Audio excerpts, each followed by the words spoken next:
नमस्कार। Supreme court में बाबा रामदेव और पतंजलि के आचार्य बालकृष्ण ने बिना शर्त माफी मांग ली है। बिना शर्त माफी। जी हां, माफी मांगने का मतलब यह हुआ कि अब वो अपने उन प्रोडक्ट का भ्रामक या गलत तथ्यों वाला प्रचार नहीं करेंगे। मतलब ये दावा नहीं करेंगे कि हमारी दवा से आप संपूर्ण तरीके से फिट हो जाएंगे। आपको याद होगा 2023 में रामदेव ने एक प्रेस कॉन्फ्रेंस में कहा था कि मुझे डेथ पेनल्टी भी हो जाएगा तो भी मुझे कोई चिंता नहीं है, लेकिन मैं दावा करता हूं कि मेरे दवा खाने से 100% आयुर्वेद का जो मैं दवा देता हूं वो बिल्कुल प्योर और शुद्ध है, और एलोपैथी जो है वो जान ले लेती है कई बार। इसी बात को लेकर के आईएमए इंडियन मेडिकल एसोसिएशन ने सुप्रीम कोर्ट में पिछले 2 साल से सुप्रीम कोर्ट से गुहार लगा रही थी, केंद्र सरकार से गुहार लगा रही थी, लेकिन कहीं कोई रास्ता नहीं दिख रहा था। जैसे ही सुप्रीम कोर्ट ने मामला थोड़ा टाइट किया, टाइट इसलिए किया क्योंकि जब सुप्रीम कोर्ट ने देखा कि आईएमए ने जो फैक्ट रखा है कि अगर एलोपैथी मतलब साइंस से के द्वारा जो खोजा गया दवा है उसका प्रभाव, और आयुर्वेद हमारा पुराना पद्धति है, लेकिन इसका कतई मतलब नहीं कि आप उसको एलोपैथी यानी कि जो डॉक्टर लोग लिखते हैं, एमबीबीएस डॉक्टर लोग लिखते हैं, उसकी दवा को आप खारिज कर दीजिए। मामला बस यही नहीं था।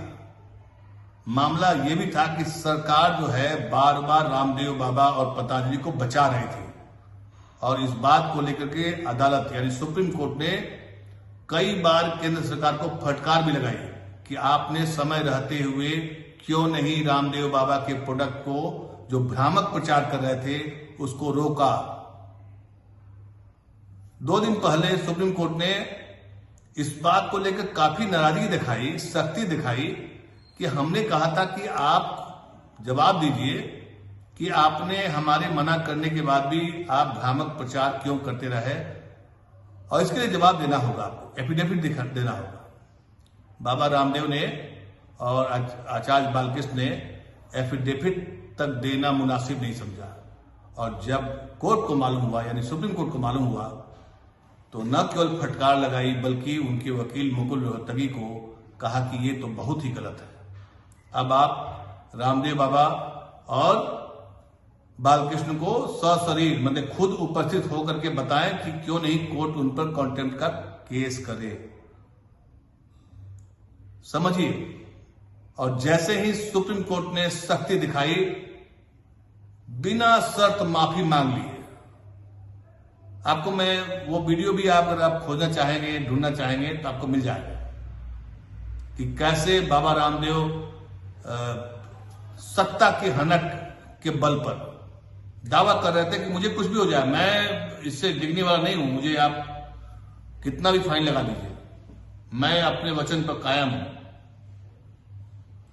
सवाल यह है कि सुप्रीम कोर्ट ने आज जिस तरीके से रामदेव बाबा और पतंजलि के जो करता रहता है आचार्य बालकृष्ण ने जिस तरीके से माफी मांगी है, क्या ये खबर देश को मालूम होना चाहिए या नहीं?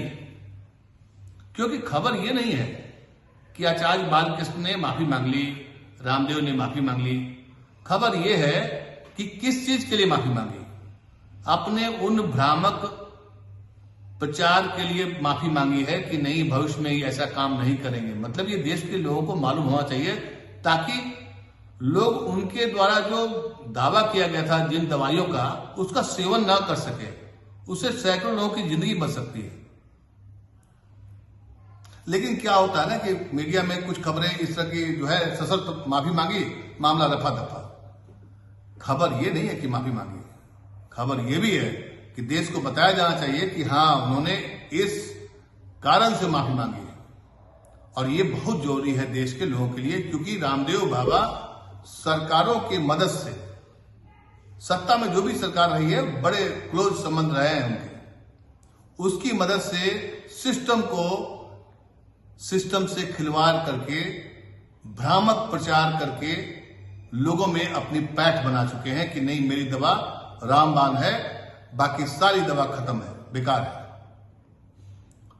योग के मामले में रामदेव का योगदान को कोई भुला नहीं सकता है, कोई उसको छुपा नहीं सकता है और कोई उसको कमतर नहीं आंक सकता है। लेकिन योग गुरु बिजनेसमैन बन करके जिस तरह से लोगों के साथ में चीटिंग करेंगे, चीटिंग करने का मतलब ये हुआ कि आप गलत प्रचार करके और दावा करके लोगों को अपना प्रोडक्ट बेचेंगे, ये तो चीटिंग हुआ ना।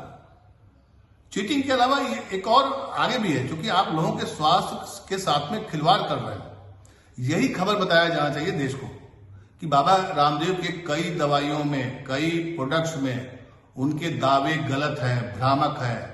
आईएमए ने, इंडियन मेडिकल एसोसिएशन, जो डॉक्टरों का संगठन है देश भर के, जहां आप और हम इलाज कराने जाते हैं, उसने कहा कि नहीं बाबा रामदेव गलत कर रहे हैं, इसकी वजह से कई लोगों की जाने जा सकती है।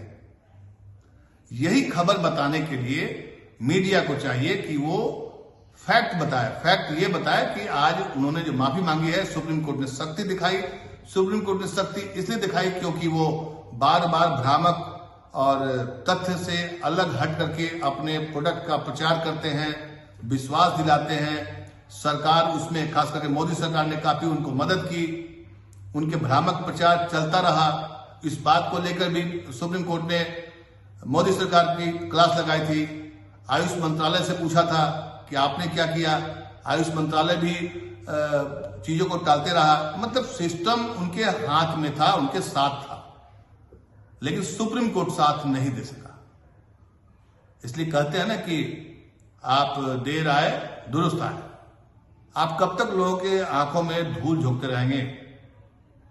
खास करके स्वास्थ्य के मामले में कोविड के बाद पूरी दुनिया में जिस तरीके से लोगों के स्वास्थ्य में गिरावट आई है या कई तरह की जो भ्रांतियां आई हैं, ऐसे में आप अगर और भी ऐसा ऐड डालें कि नहीं मेरा दवा खाइए आप ठीक हो जाएंगे, आपको एलोपैथी में जाना नहीं पड़ेगा, किसी सर्जन के पास जाना नहीं है। अगर आपका बीपी है तो आप ये दवा खाइए, आपको शुगर है तो ये दवा खाइए।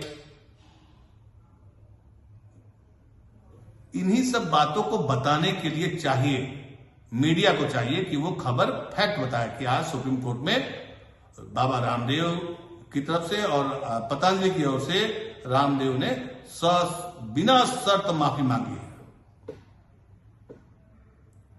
दिक्कत यह है कि हम लोग खबर की हेडलाइन पढ़ने में भूल जाते हैं खबर क्या है।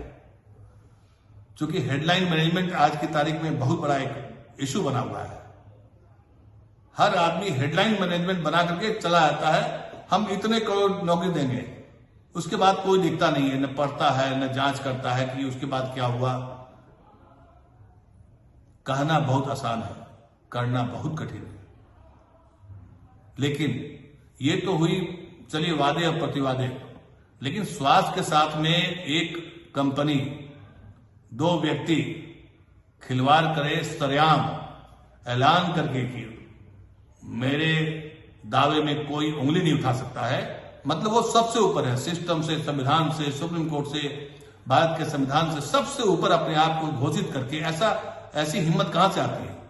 ऐसी हिम्मत इसलिए आती है जब मीडिया शांत हो जाता है, चुप हो जाता है, और सरकारें तो साथ देगी ही। सरकार का तो आप अभी मैंने वीडियो बनाया था, आपने देखा होगा कि कैसे अमृतकाल में रईसों की रईसी बढ़ी है।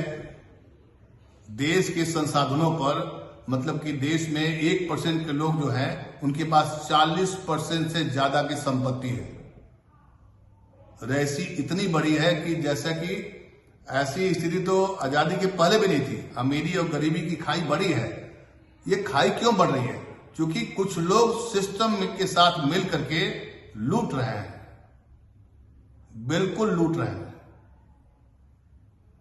खबर बता दी मैंने, आप पता करिए कि आपने ये खबर कहां देखी, कैसे देखी, खबर के सार में क्या मिला आपको। क्या आपको पता है कि सुप्रीम कोर्ट में रामदेव बाबा का कौन सा मामला चल रहा है और सुप्रीम कोर्ट किस मामले में फटकार लगाई है? खबर देखिए, ढूंढिए और बताइए हमें। नमस्कार।